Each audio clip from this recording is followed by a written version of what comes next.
নির্বাচনকে ঘিরে স্বেচ্ছাসেবক দলের হুঁশিয়ারি, ঐক্যই আমাদের শক্তি। তথ্য ভিডিওচিত্রে নাটোর বড়াইগ্রাম থেকে আমাদের প্রতিনিধি মোহাম্মদ শাহাবুল আলম।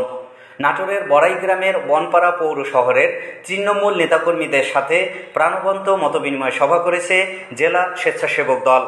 কেন্দ্র ঘোষিত কর্মসূচির অংশ হিসেবে সোমবার 8ই সেপ্টেম্বর বনপাড়া পৌর মিলনায়তনে এ আয়োজন করা হয়।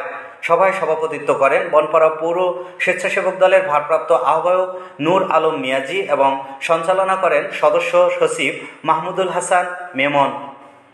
প্রধান অতিথি হিসেবে বক্তব্য রাখেন জেলা স্বেচ্ছাসেবক দলের সদস্য সচিব জহিরুল ইসলাম জহির।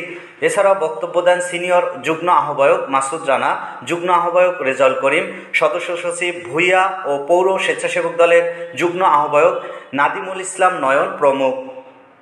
বক্তাদের অঙ্গীকার, বক্তারা এই সময় বলেন, স্বেচ্ছাসেবক দল বিএনপি বাইরে নয়, এ দল হলো আন্দোলন ও সংগ্রামের সহযোদ্ধা।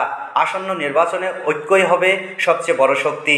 ধানের শীষের বিজয়ের জন্য সবাইকে কাঁধে কাঁধ মিলিয়ে কাজ করতে হবে।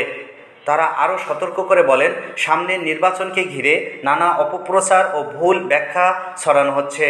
তাই বিভ্রান্ত না হয়ে নেতাকর্মীদের সাবধান থাকতে হবে এবং মানুষের কাছে বিএনপির নীতি আদর্শ পৌঁছে দিতে হবে।